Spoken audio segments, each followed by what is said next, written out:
This is how much I spent on my trip to Jordan. I visited this beautiful Middle Eastern country for 5 days last November. It's famous for its Martian landscapes, beautiful sea, and of course Petra, a wonder of the world. Tours are definitely the best way to see the most of Jordan. So I did a Wadi Rum desert tour, which included a stay and a traditional Bedouin camp as well as all meals. I highly recommend doing this as it's impossible to see the desert otherwise. I also did a snorkeling tour in the Red Sea, which included lunch and allowed us to see the most amazing coral reefs. Between these two tours, my total cost was $148. Because I was traveling with the friends, the rest of my accommodation cost was only $94 for the other 4 nights. Even modestly priced hotels would provide free breakfast and amazing views like this. I spent $50 on miscellaneous expenses such as shopping in the markets, buying gifts, and an unexpectedly expensive trip to the laundromat. Story time on that later.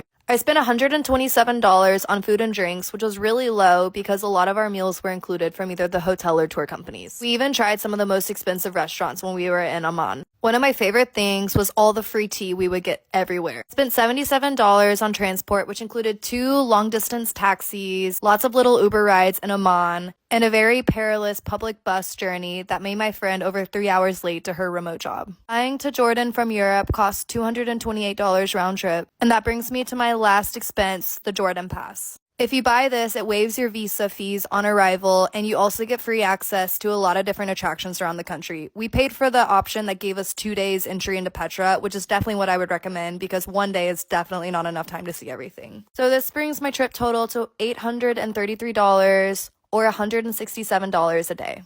You could definitely visit Jordan a little bit cheaper than we did, but we just didn't want to miss out on a lot of attractions. We took taxis because most of the buses only run once a day, so it really limits your schedule. Prepare to negotiate on everything. We were even bargaining over our laundry. It really comes down to everything there. Also, TikTok was really helpful for me in planning this trip because it showed me this amazing viewpoint where we didn't even have to pay people in Petra to bring us up. Jordan is truly an incredible country, and feel free to ask any questions in the comments. If you've ever wondered what it's like to be a full-time traveler, here's been 2023 so far. I started off the year in my hometown of Austin, Texas, because it can be challenging to form long-term connections while traveling. I make sure to invest in my relationships at home with both friends and family. But a month at home usually does it for me, so I headed off to Vietnam with an amazing layover in Tokyo. After maxing out my visa days in Vietnam, I headed over to Laos, and I honestly fell in love, so I extended my trip here. I headed back to Vietnam, but not before almost getting rejected at the border. Then my travel companion / ex-boyfriend went blind in one eye. He had to go home, and I desperately needed a change in scenery. So where did I go? Taiwan. I caught my return flight home back to the US from Vietnam, and after 2 weeks I was off to Europe, but not before catching Printworks closing weekend in London. I visited my second home of Split, Croatia for a month, but after the past year of moving around all the time, I decided to seek some stability in Budapest, Hungary. I got a 6-month lease with my best friend and travel buddy. Since living here, I've traveled to Albania, Romania, and Greece,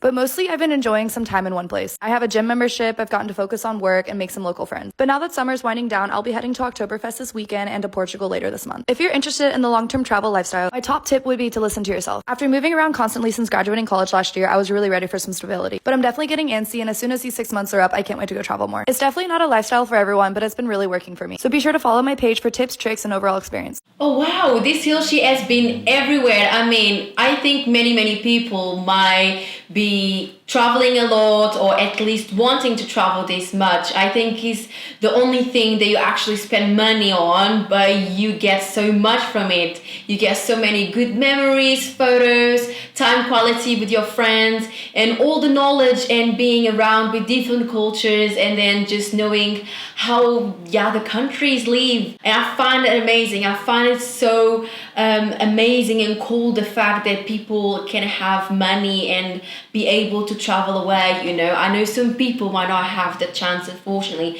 to travel this much, but the little you travel, the more you get excited about going to visit these other places. And this is what this girl has been doing. She has been going everywhere. She's been traveling around Asia, Europe, she's probably from the US as well, so she has been a little bit around the world, and for now, she seems to know a little bit of every culture. She mentioned some countries in Europe. She has been to Asia. I mean, that's amazing. And I wish I could travel as much like her. I'm going to be honest, I'm a bit jealous.